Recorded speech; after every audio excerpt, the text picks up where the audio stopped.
Being a Human, Knowledge, 3. Xiefeng. October 7, 2022. It is necessary to read the book without words, which contains all the knowledge of being human.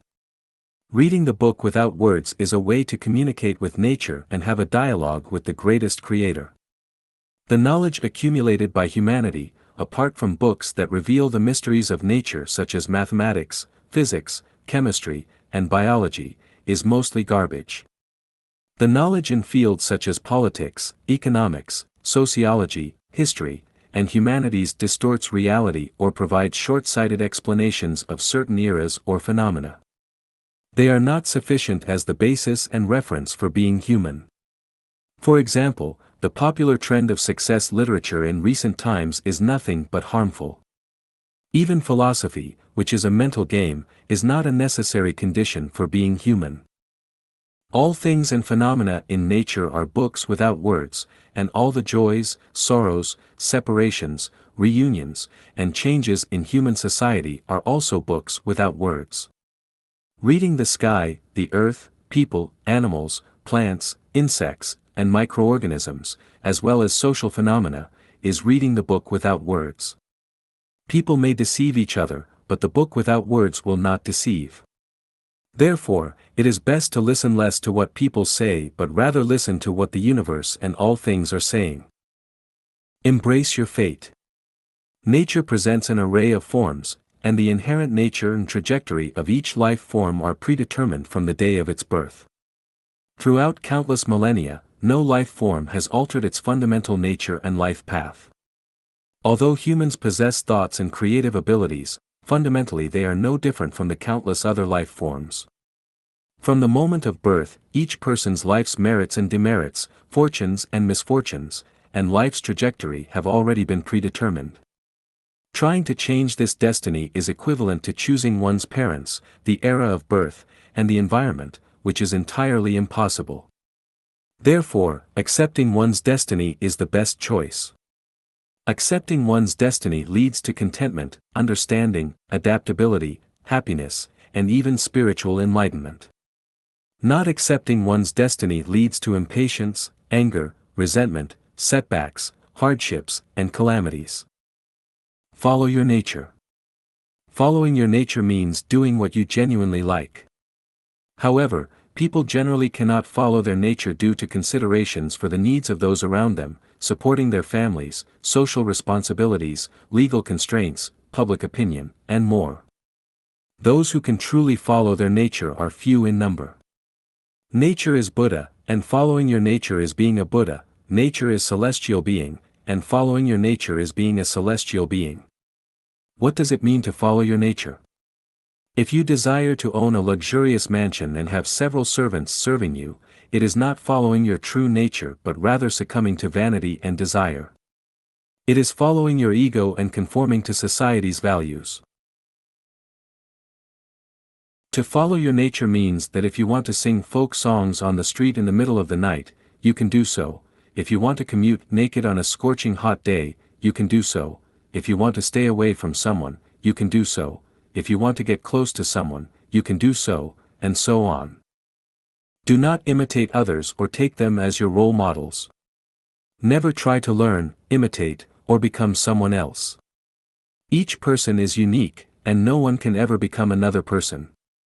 Those who excel possess innate talents and missions that cannot be acquired through imitation. Therefore, be yourself. Learn to create. Everything we see is created.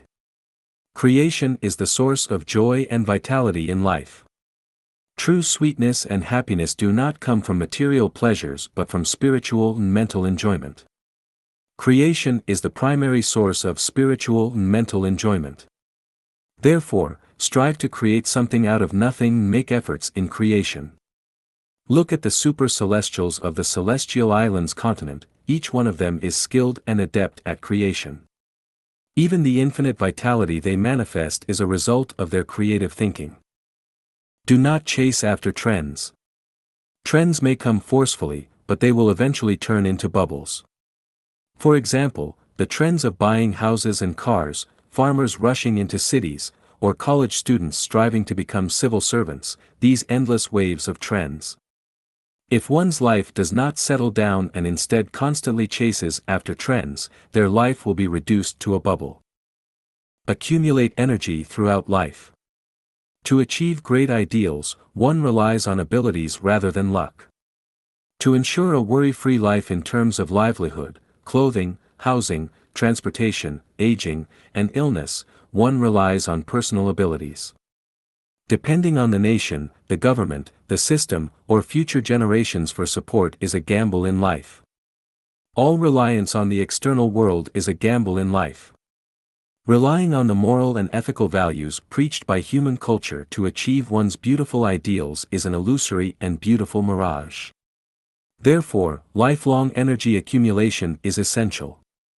This energy is not primarily material or meticulously cultivated social connections, but rather one's personal character, inner depth, and survival capabilities. Maintain lifelong diligence. As long as one is alive, whether in their 30s, 40s, 70s, or 80s, they should never have the idea of, "I can enjoy life now." Instead, they should maintain a mindset of, "I hear the Tao in the morning, and I die content in the evening." Continuously learn, explore, study, and contemplate, continuously elevate one's life's realm to deeper, broader, and more profound multidimensional time and space. Maintain an open mindset. Due to the accumulated influence of history and culture in our consciousness, we instinctively consider certain knowledge as truth. In eras when women bound their feet, men wore braids, and virtuous arches were erected for married women, we considered these practices as natural.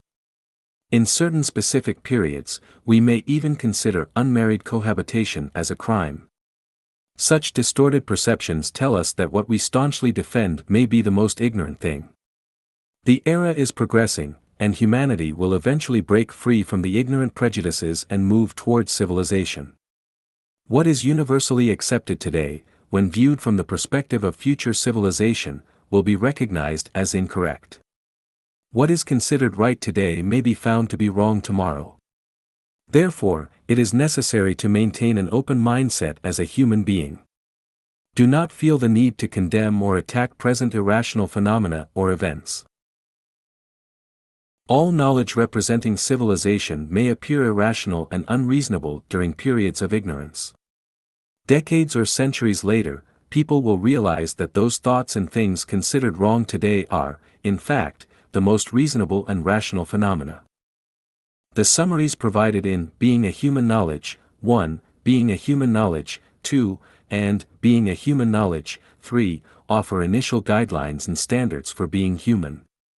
Knowledge about being human is extensive, ranging from cultivating upbringing, self-cultivation, and self-restraint to the enhancement of EQ, IQ, and SQ, ultimately enabling one to navigate through the trivialities of daily life and complete the journey of life perfectly, leading to the sublimation of life to heaven. This is a profound subject that requires further contemplation and deepening of the connotations and extensions of being human. May everyone strive for perfection as a human being and make the most of their journey in this human world.